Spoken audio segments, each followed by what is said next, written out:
টাকা তোলার জন্য আপনি এটিএম কাউন্টারে যাচ্ছেন, আপনি কার্ড ইনসার্ট করছেন, আপনার কার্ড আটকে যাচ্ছে। এরপর ওই এটিএম কাউন্টারে হেল্পলাইন নাম্বার যেটা লেখা রয়েছে সেখানে আপনি ফোন করছেন। অদ্ভুত ব্যাপার, ফোনে প্রাথমিক কিছু কথোপকথনের পর দেখা যাচ্ছে আপনার অ্যাকাউন্ট থেকে টাকা গায়েব হয়ে যাচ্ছে। এই রকম একটা প্রতারণা চক্র, জালিয়াতের জাল, সেটা সার্ভে পার্ক, নেতাজি নগরের পর এবার ঠাকুরপুকুরেও ধরা পড়েছে।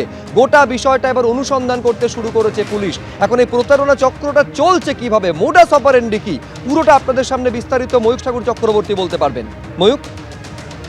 দেখো শুভ্রজিৎ, গত 13 তারিখ প্রথম এই মোডাস অপারেন্ডিটা দেখা গেল। এটা হচ্ছে সার্ভে পার্ক পুলিশ স্টেশন এরিয়াতে, এবং তারপর নেতাজি নগর থেকেও একই ধরনের অভিযোগ এলো, এবং ঠাকুরপুকুর এরিয়া থেকেও একই ধরনের অভিযোগ হলো। এই ঠাকুরপুকুর এরিয়াতেই একজন অবসরপ্রাপ্ত রেল আধিকারিক যিনি থাকেন, তিনি যেটা অভিযোগ করছেন যে তিনি ঠাকুরপুকুরে বাজারের কাছে একটা রাষ্ট্রায়ত্ত ব্যাংকের এটিএম এ যান, এবং এটিএম এ যাওয়ার পর সেখানে তার এটিএম কার্ড ইনসার্ট করেন। ইনসার্ট করার সঙ্গে সঙ্গে দেখেন যে তার ট্রানজাকশন হলো না, কিন্তু তার কার্ডটা ভেতরে আটকে গেল। তিনি কিছুতেই কার্ডটা বার করতে পারেন, এবং তখনই পেছনে দুজন দাঁড়িয়ে থাকেন প্রতারকদের যারা সঙ্গে অ্যাসোসিয়েট। তারা বলেন, আপনার কি কার্ডটা আটকে গেছে? তাহলে এইখানে একটা নাম্বার আছে, হেল্পলাইন নাম্বার, এটায় ফোন করুন। বলে এটিএম এর দেয়ালেই একজনের নাম্বার রয়েছে, তাকে সঙ্গে সঙ্গে ফোন করা হয়, এবং সেটা ফোন করার পর তিনি অভিযোগ করছেন যে সেই ব্যক্তি কার্যত পুরো কন্ট্রোল নিয়ে নেয় ওনার অ্যাকাউন্টের, এবং সে বলেন যে একটু পেছনে এসে আপনি দাঁড়ান, 4টে পাসওয়ার্ড দিন। এরকম ভাবেই পুরো প্রতারণাটা চলছে। কাজে এই চক্র কতদূর বিস্তৃত, কে আছে, ওটা বিষয়টা পুলিশ আধিকারিকরা দেখছে। ধন্যবাদ ময়ূক। আমি এটিএমটা ডাললাম, পয়সাগুলো তুলে নিই, এটিএমটা লক হয়ে গেছে। তারপরে পেছন থেকে একটা লোক ইন করিয়ে গেছে। তারে ওরা বলছে কি আপনার যে আছে ইঞ্জিনিয়ারের নম্বর আছে, নম্বরটা কল করুন। তাহলে ইঞ্জিনিয়ারের নাম্বারটা কোথায় ছিল? এখানে এটিএমের ভেতরে ছিল, সাটানো ছিল রাইট সাইডে, এটিএমের থেকে রাইট সাইডে। কি এমনি কাগজে ফোন তুলেছে। আমি বললাম কার্ডটা আমার ভেতরে আটকে গেছে, কি করে বাইর হবে?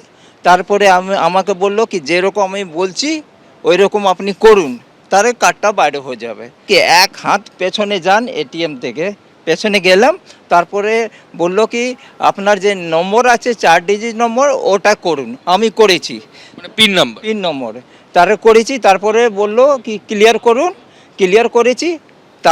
আবার আমি দেখছি কি এটিএমটা বাইরে হলো না।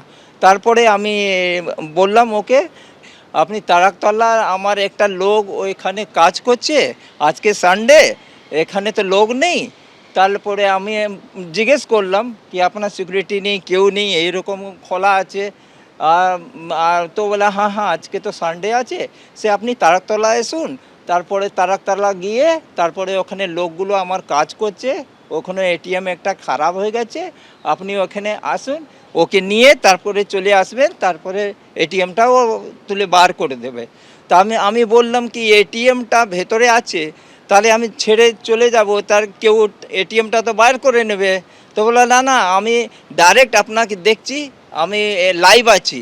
আর বিশ্বাস হয়ে গেছে কি এই হবে আপনার ব্যাংকের লোক। সেই জন্যে আমি অটো ধরে রাস্তায় গিয়ে আধা রাস্তা শাকের বাজার থেকে পেছনেই আছি। তাহলে ওরা বলছে কি আপনার এটিএমটা বাইরে করে দিয়েছি, ওইখানে রেখে দিয়েছি, আপনি এটিএমটা গিয়ে নিয়ে আসুন। হ্যাঁ গিয়ে নিয়ে আসুন। তাহলে আমি বললাম কি তুমি বললে কি তারকতলা থেকে লোক নিয়ে আসতে হবে, তাহলে হবে, তাহলে তুমি এখনও বলছো। আমরা হড়বড় করে তারপরে আমি অটো ধরে তারপরে এলাম। তো এটিএমটা দেখছি কি এটিএমটা একদম পুরো খারাপ হয়ে গেছে। ও এটিএমটা ওইখানে পেছনে রাখানো ছিল, আর ওই যে ভেতরে যে কাগজ ছিল, ও কাগজ আবার নেই, মানে যেখানে নাম্বার লেখা ছিল ওটা আছে। হ্যাঁ ও নাম্বার একদম ওইখান থেকে কেউ নম্বর নেই, কেউ কাগজগুলো।